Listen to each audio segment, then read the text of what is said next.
We are going to talk on Devis and demons. So Devi means goddess, for those who don't know. And those who don't know, demons are all the men. Yeah. So we will approach this topic through the great epics of India. I'll give an overview, and this is a conversation between all three of us. So I'll give an overview. Arshia will focus on the Ramayana because she's worked on the translations of the Valmiki Ramayana, so the Sanskrit work of Valmiki. And Amruta here will focus on the Mahabharata because she's written the graphic novel Adi Parva and Sauptik, which talks about the Mahabharata. So we will approach it. So I will talk at a more overview level, and then we will go one by one, and we'll just sort of discuss it, and we'll see where it goes, right?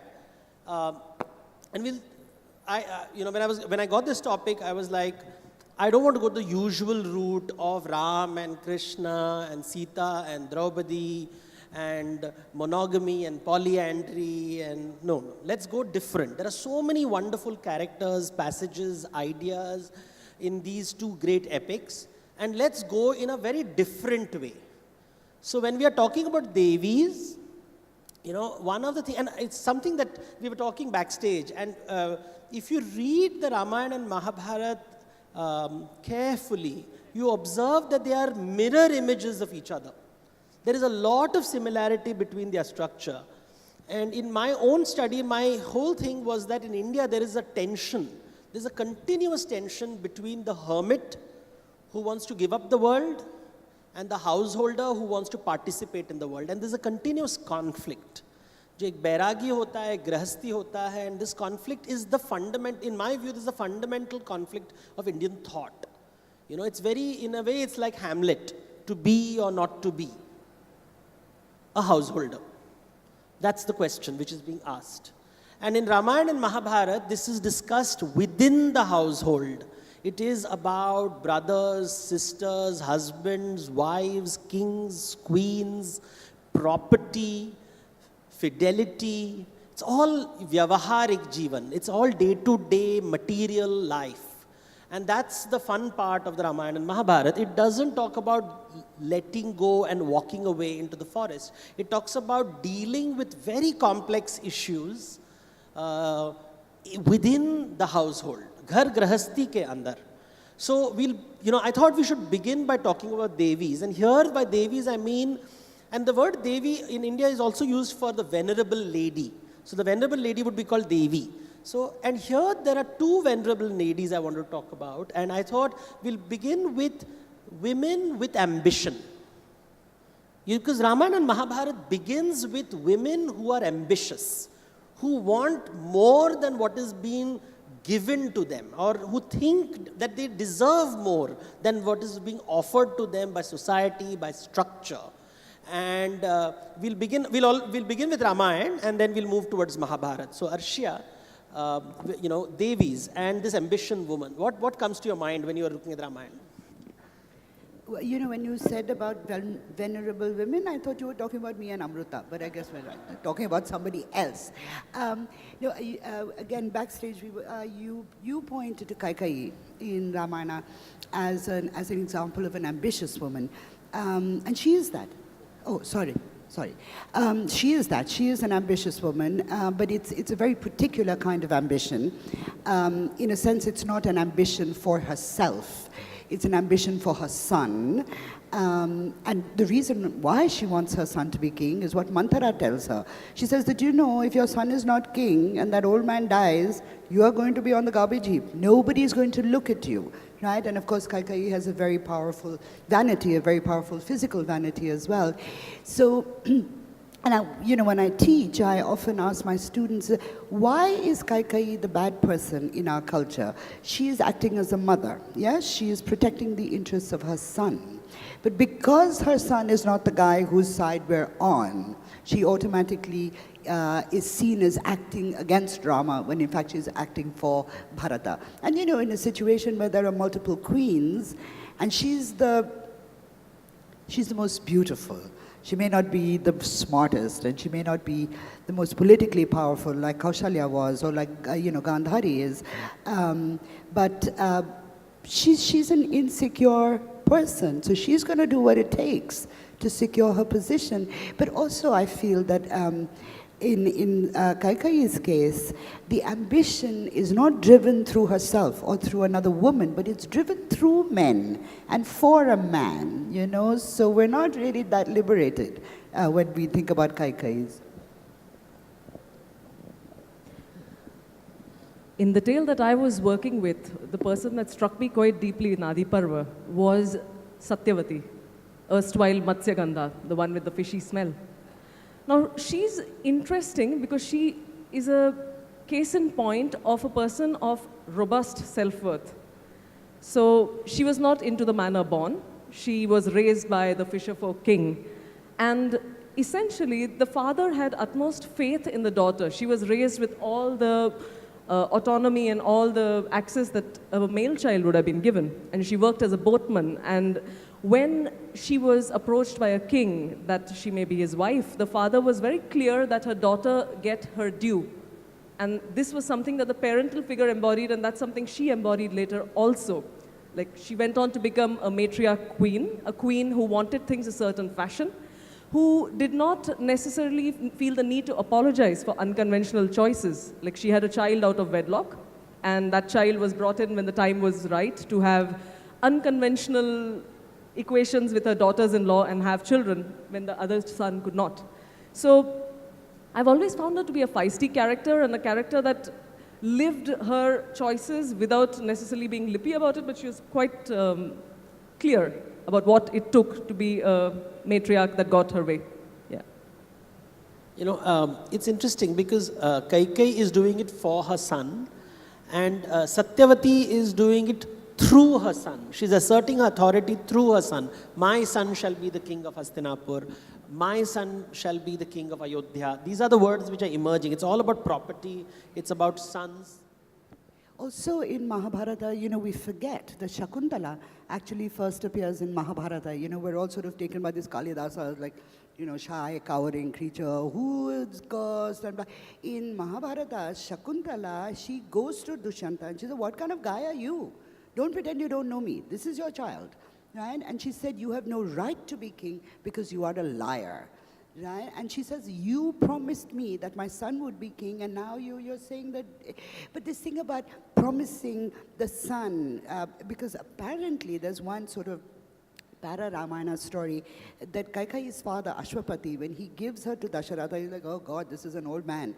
So he takes a vow from Dasharatha, as Satyavati did from Shantanu, that my son will be, my daughter's son will be king. And that's why, these are to justify Dasharatha's very complex boons. So in fact, he had promised that Bharata would be king, and, so.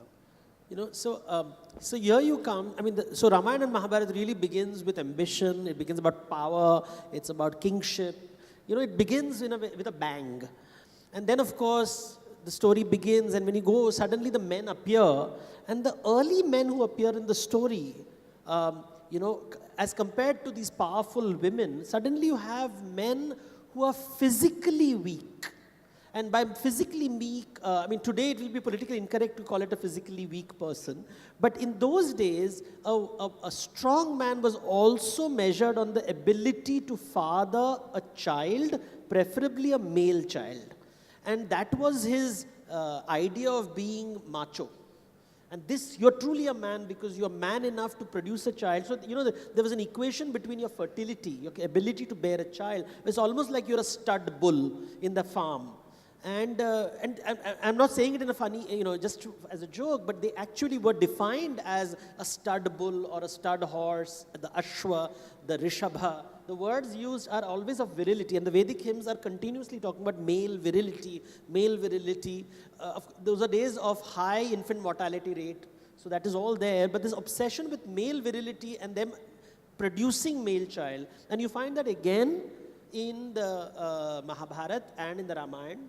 So again, these not so strong, impotent / not virile / infertile, this kind of men. We find them in Ramayana and Mahabharata. So would you like to sort of tell us what happens in the Ramayana? Get us all into trouble, Dev. That's good plan. Well, it's kind of amazing, actually, that anybody who is of any consequence in an epic is not born like you or me, right? If you have an unusual or an unnatural birth, that's the person to watch out for, because that person is going to become heroic. Or, Drona was born from a pot. I mean, Mahabharata is full of these strange things. In Ramayana, because the story is more focused on a particular set of characters, Dasharatha, of course, has 3 queens and no children. And so it's also very interesting. He's advised to call Rishyashringa, right? The sage with the horn. So now, I mean, the Freudian symbols are all over the place, yeah? And then he conducts this big sacrifice, and this creature appears with a milky substance, which is then divided among the queens, right? And then, Rama, of course, is Vishnu, and so Dasharatha is a very odd person, because by the time we meet him in Ramayana, his best days are behind him. He was obviously once a very great king. He is beloved of his people. He says, I have been just, I have been noble. But we just see him as a weakling, somebody who couldn't father his own children, and then collapses in front of his beautiful wife, and, makes the wrong judgment, the wrong decision about what to do with his son. But I imagine that he was once a great king. But I think also that if Rama is going to be the center of the story, it's called Ramayana after all, the other people around him have to be less charismatic in many ways. He cannot have a charismatic father, yeah.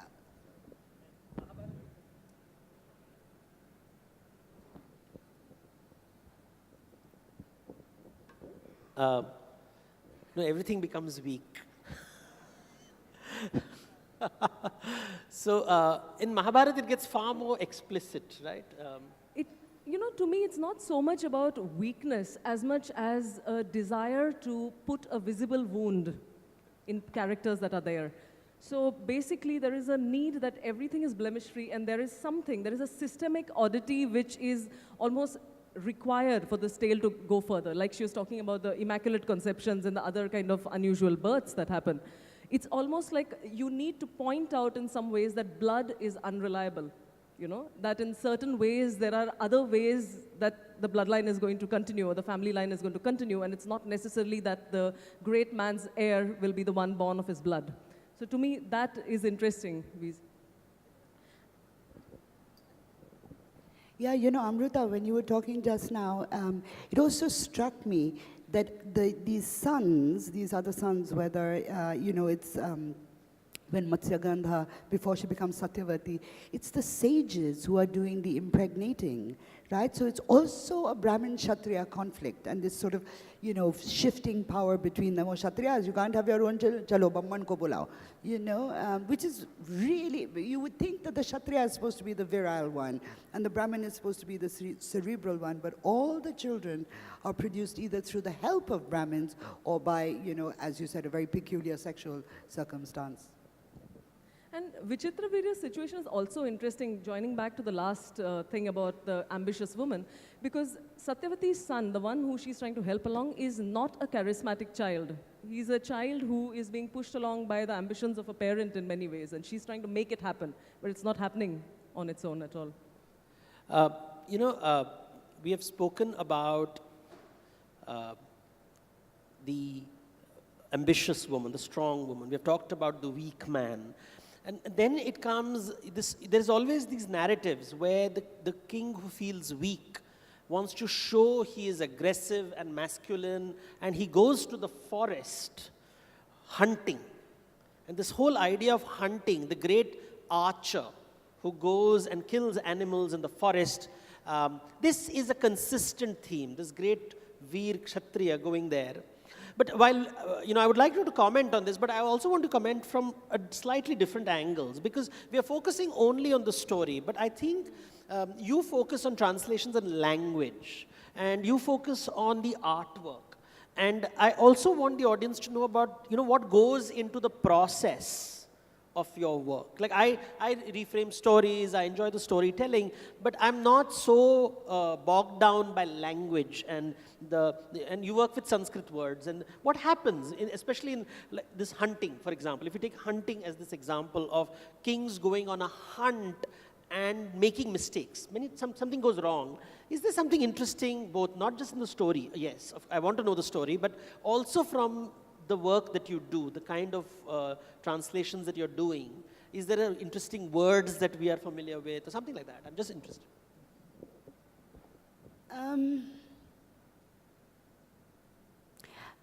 Well, I mean, one thing when you're translating, you're never translating just the text itself. You're translating all the other texts around it as well.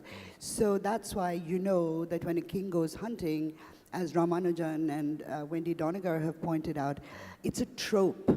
Something is going to happen. I mean, kings have many jobs, right? They have to defend the lands, they have to look after their people, blah, blah. But they also have to go hunting. It's part of the royal sort of, skill set, that this is one of the things they have to do. But Ramanujan and Wendy both point out that the moment the king goes hunting, watch out, because something is going to happen. And if an animal dies, you can be sure that something even bigger is going to happen.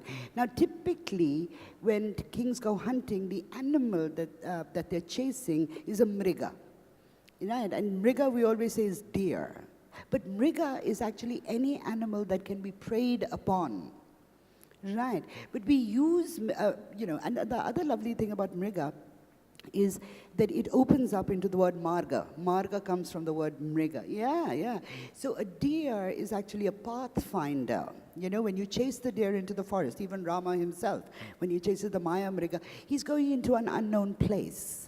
Right, and the deer is leading him. But, it could have, if mriga is just an animal that could be preyed upon, I don't know, maybe it was a rabbit or something. But the idea of the deer hunt is very settled in our heads. And I think that also comes from old Buddhist ideas, the deer as a magical animal.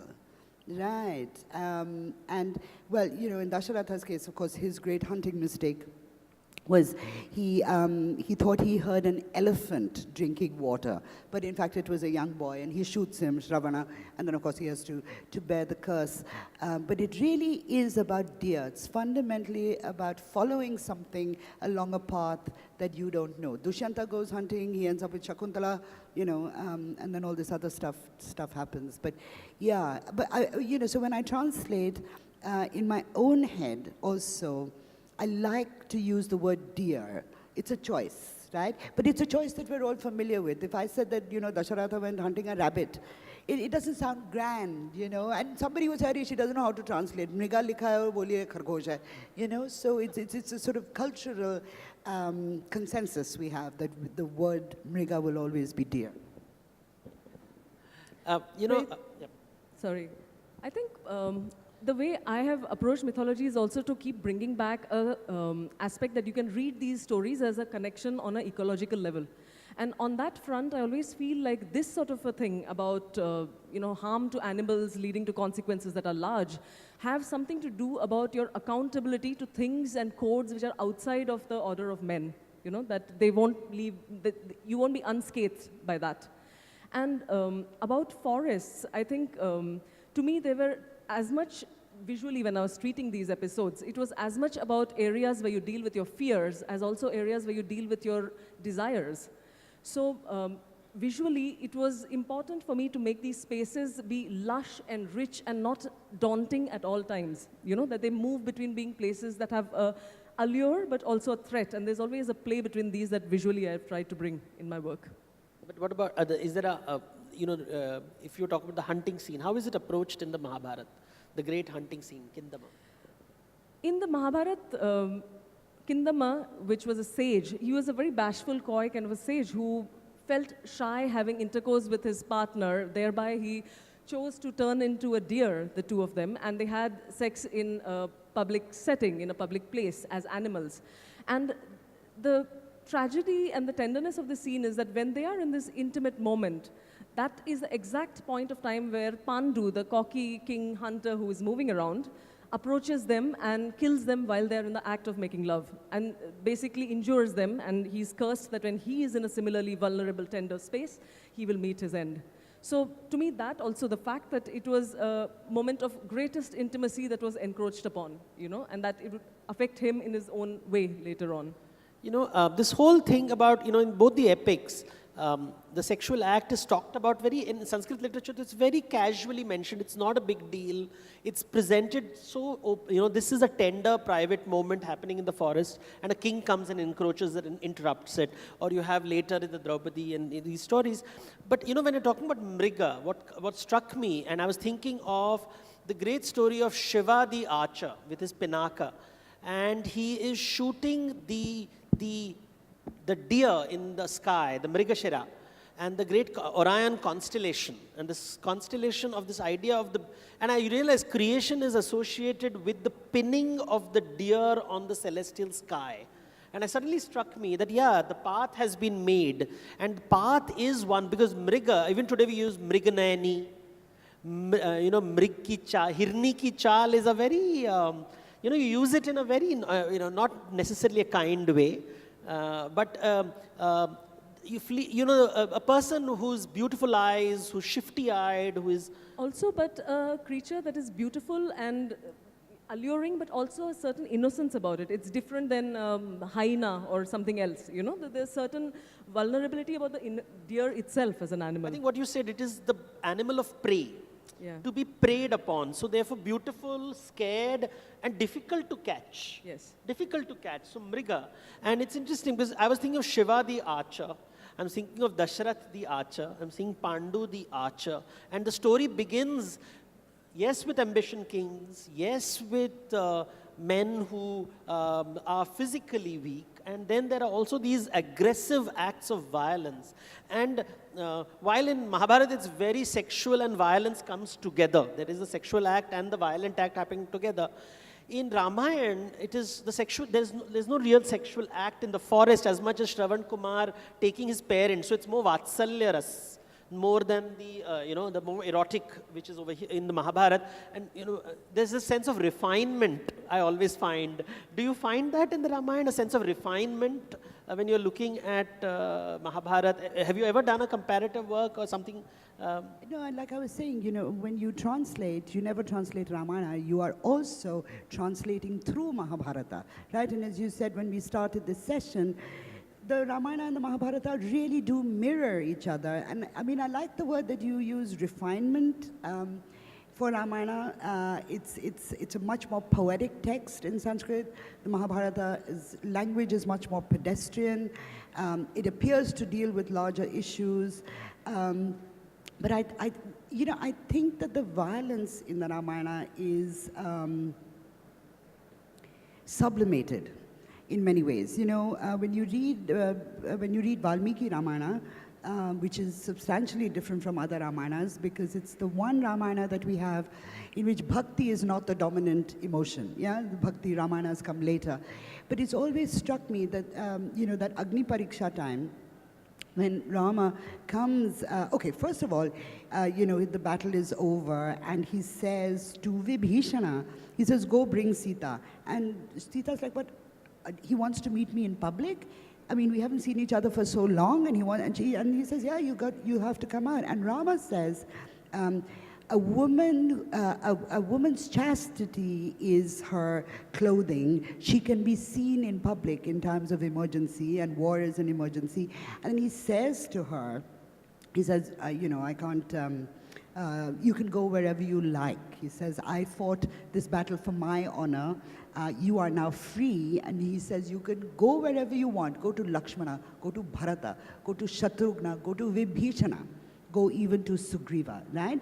And she is horrified. And it just completely makes me think, this is the Vastraharana of the Ramayana. Yeah, the way she's out of seclusion, the way she is in public, the way her husband speaks to her. He hasn't gambled her away, but he says, go to who? He sends her to his brothers, to the king of the Rakshasas, to the king of the Vanaras. This is huge, right? So I feel that this is also a scene of incredible emotional violence, right? But Draupadi's scene, of course, we're much more familiar with. It is It's more physically violative of her person, of her space, of her clothes, and all like that.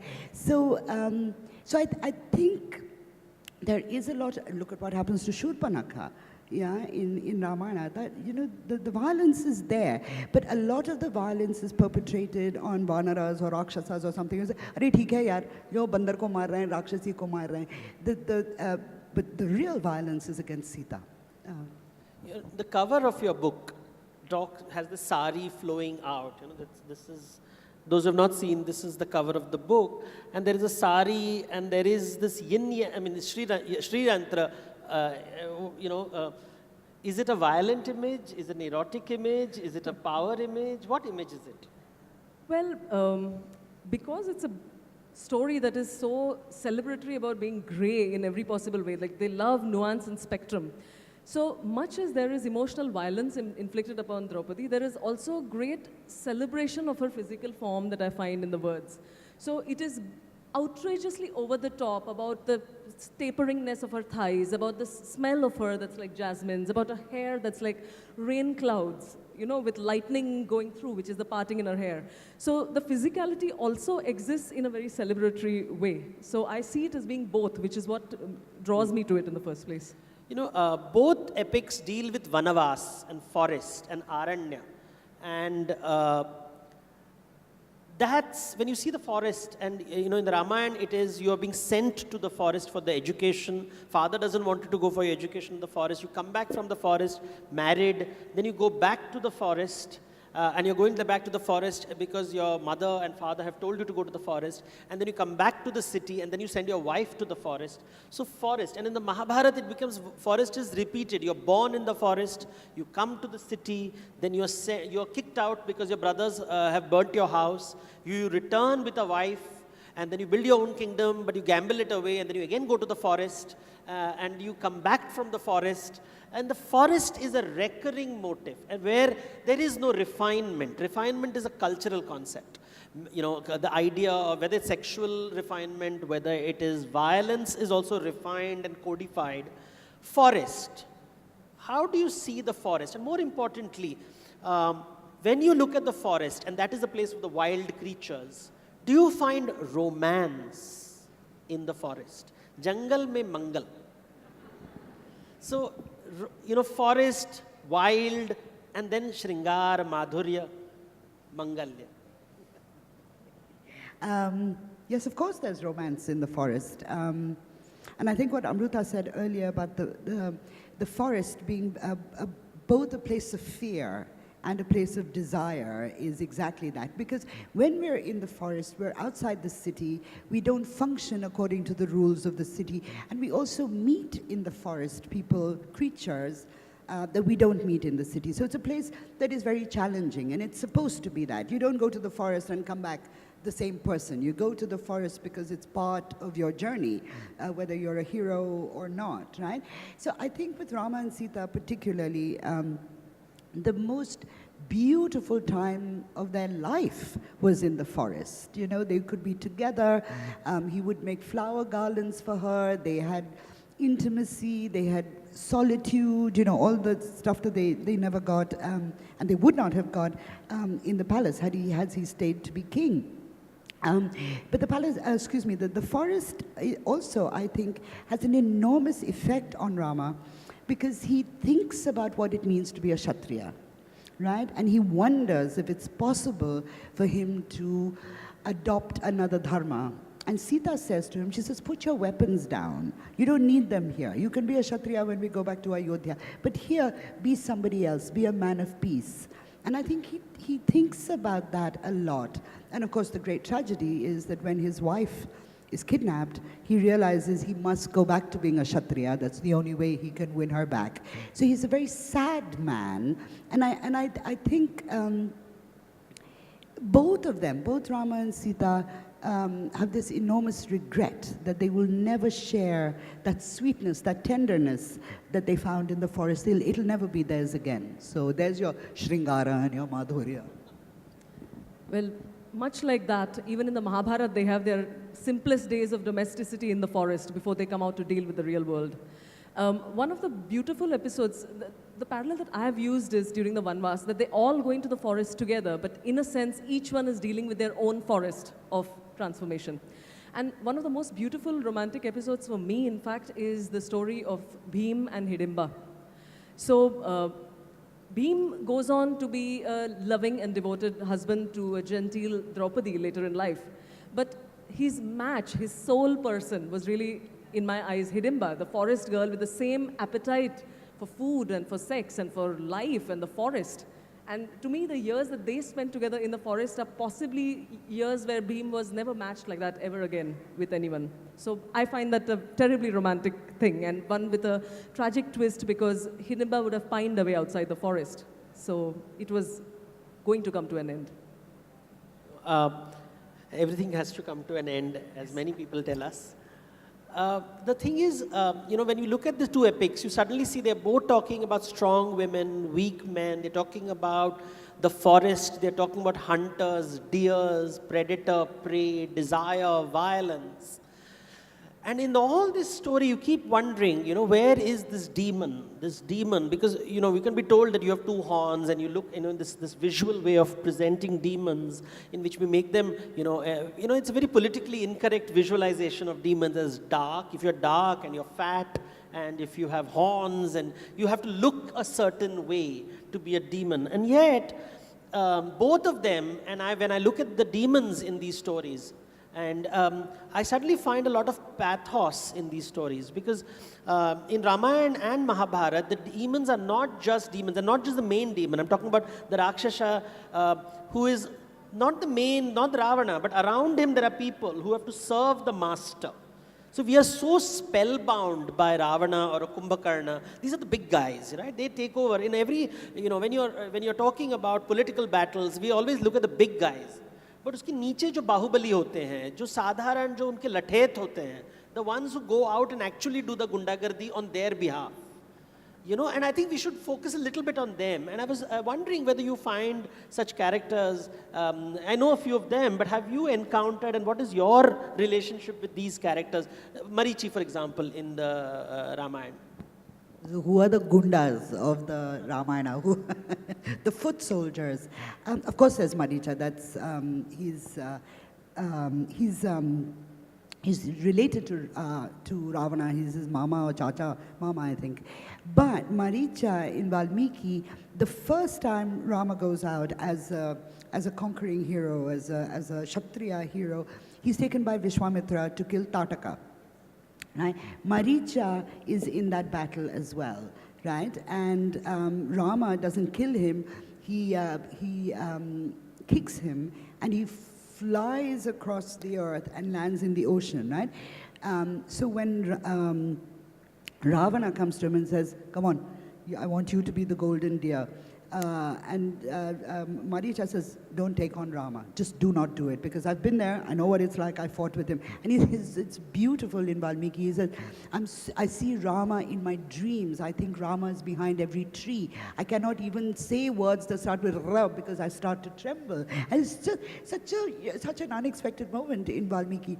And Ravana says to him, "Yeah, well, fine, you're my minion, I look after you, I pay for you, you don't have a choice." And of course it's Maricha who dies as the golden deer. But also in Ramayana, the thousands of Rakshasas who died in the battle, and there are 2 or 3 moments, scenes actually, where we hear the lament of the Rakshasa women. Right, which is like Stri Parva, no? And in Ramayana, the battle is just ridiculous. It's not like Mahabharata battle, which is very bloody and very gory, and you feel that somebody who'd actually seen a battle wrote it. Ramayana is like this arrow flew and that arrow flew, and but the women still weep for their sons and their husbands, and that is a really, really moving scene. Even the Rakshasas have family emotions. They feel lost. They're more like us than we'd like to believe. So. In the Mahabharata, the foot soldiers are basically everybody, The whole lot of them are marching towards the jaws of death eventually. So in a sense, everybody is there marching towards that inevitable fate. And as the heat mounts, the asuric traits and the things in people begin to emerge. So in a sense, people manifest their most asuric and dark side at different points of time. So if I were to think about somebody like Ashwathama, who happens to be the narrator of my current book, he is a man who just wanted the love of his father. He wanted to be the best archer and had a charismatic rival he could never outdo. So it's a roiling man who never thought he got his due. And in a sense, he's a victim in his narrative, much like everybody else is a victim in their own narrative, Rakshasas included. So seeing that with eyes which are more, Vatsalya-like, mother-like, you see that the Rakshasas also view themselves in similar fashions, that they're not baddies in the episodes. You use Ashwathama as your sutradhar. So, you have talked about Marichi, and we have seen this journey. We have come to this journey where we are seeing about men, women, rakshas, forest, animals. Both epics talk about it, and it's almost ecological, these two stories, because they're very holistic. They cover almost so many aspects of human existence, and I think that's the power of these epics, right? These are the epics. That's why we are talking about them in the 21st century to a very young audience. And when we are talking to a young audience, we have to also listen to them, preferably questions that we can answer. And so we'll open it up right now to questions. And I mean questions, not comments. Yeah, because I know everybody has a very strong opinion on the Ramayana and the Mahabharata, and everybody knows the characters what actually happened at that time. But I would really, really like if there are questions, and if it's based on Ramayana, Arshia, Mahabharata, Amrita, etc., me. We could take 3 questions.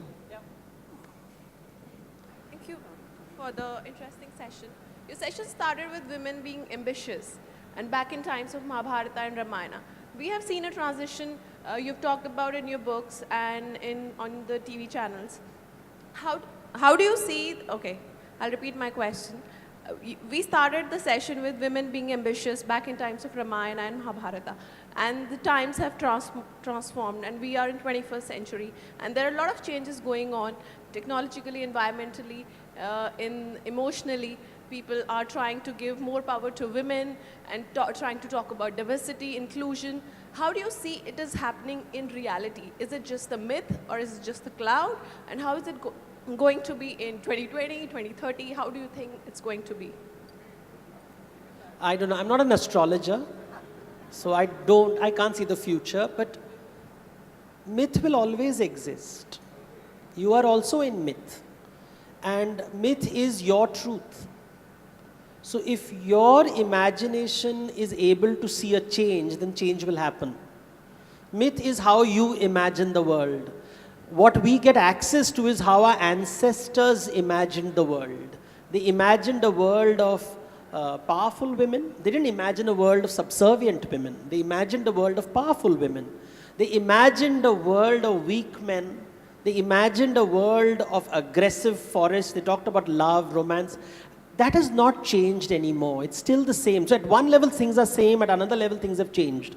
There will always be these two twin strings, and we'll always assume that is life getting better or worse. It depends on what you're talking about. So I can, for example, to make a point, in the Mahabharata, when the Vastraharan is a very obvious visual act, in the Ramayana it's far more subtle. And even today, if you're talking about domestication of men and women, it may be, oh, you have got all the freedom in the world, maybe apparently. But psychologically, do you have all the freedom? At a psychological level, these are questions because they can't be measured. Nobody can measure psychological freedom. Nobody can measure psychological growth. We can only measure physical. I know that women are working. That means nothing.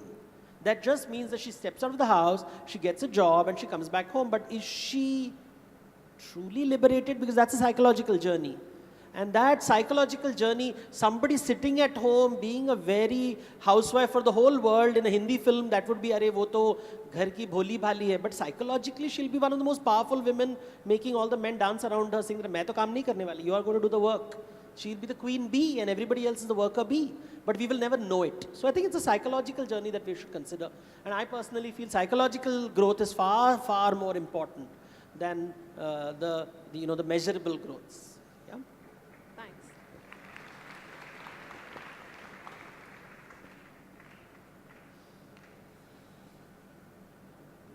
Thank Thank you, Arshia, to all the panelists. Since the topic is about Devis and demons, when you spoke about the public humiliation of Sita, so Sita being the Devi, and is Rama here the devilish intent when he said, you can go to Vibhishana, you can go. So is that the connotation? I'm not sure I understood the question. Are you saying that Sita is a Devi and Rama is the devil? Is that what you're saying? Yeah, since Okay. the topic for today is Devis and demons, so here, I portray Sita as the Devi. And when she is rescued, and Rama, since you said this aspect of Ramayana, I didn't know about it. But thanks for, enlightening me. But so is it the demonic intent of Ram to tell Sita, it's your choice, you want to go? No, I actually think this is the moment where he shows his broken heart. Yeah, because he knows he cannot take her back, right? Because of what his father has done. His father gave up the king, made the wrong public choice, did not acknowledge his public dharma, Dasharatha, and acknowledged his private dharma to his wife. So when Rama says this to Sita, which is so brutal, he's actually hardening his own heart to be without her. I can't, the Rama that I know, or the Rama that I've come to know in Ramayana is not a bad man, he's not a cruel man, he's not a hard man. He's a man who's had to make very, very difficult decisions in very, very public moments. Right? About Sita being the Devi, Devi is as Devadatta pointed out, it's a very multivalent word. Devi means venerable woman, it means goddess. In Valmiki Ramayana, at that point, Sita is not the goddess. Yeah, she is just Rama's wife. And at that point also in Valmiki Ramayana, Rama is not God. Because when the gods return Sita to him after the Agni Pariksha, they say, how can you behave like this? Don't you know who you are? And he says, who am I? Am I not the son of Dasharatha? And they're like, no, you're Vishnu. And he's like, oh my God. So I think many of the questions we ask about Ramayana and many of the confusions we have about it and many of our discomforts with it arise from the fact that nobody's read the book. People say Ramanand Sagar taught me this, acha wohi Ramayana hoga. No, it's not that. Read the book. It's good for you. Buy the book. Thank you. That's Buy the better. book, buy the book. Buy the book. Yeah. Buy Right, so book, before we buy take the book. next question, we still have time. The session that was scheduled at 3 p.m. is now scheduled at 2:30 p.m. So if you guys can wait back, it's with Raddeep Sardesai, Ravish Kumar, Jyoti Malhotra, and Kumar Ketkar. So please wait back. We can take 2 more questions. The ma'am has been waiting for a long time. In the white, please. The If you can last shut the question. spotlight, please. All 3 questions have gone to Devis. 1 should go to a demon. For sure. Can you shut the spotlight for the lady in the white? If you could give her the mic, please. Yep.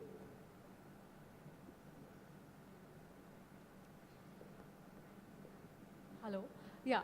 So in Tulsi Krit Ramcharitmanas, there is a chaupai which says, Dhol Gawar Shudra Pashu Nari Sakal Tarna Ke Adhikari. What does this actually mean? One must be careful of taking chaupais, one chaupai and reading it. I'll read you another chaupai before that. And then we will discuss this very now, because this is commonly asked question, so as you can see, I'm fully prepared.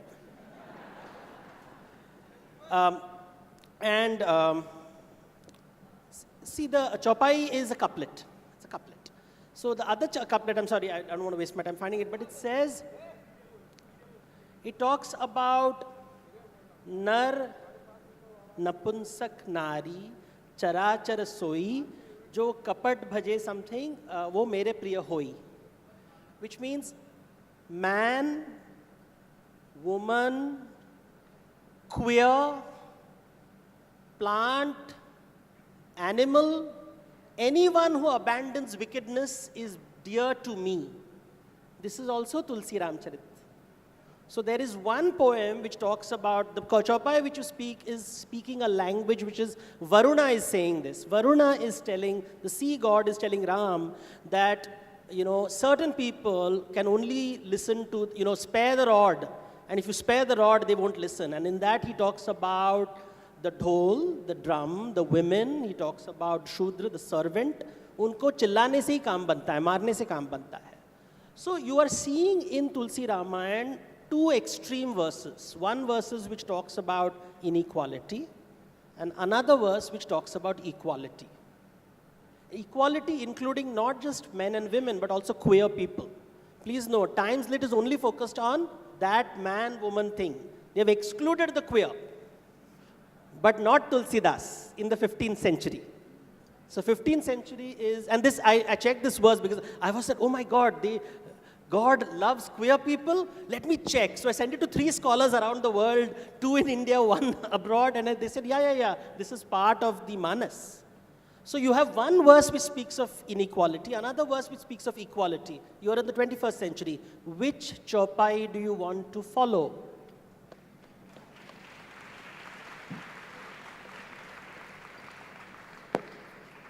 Yeah.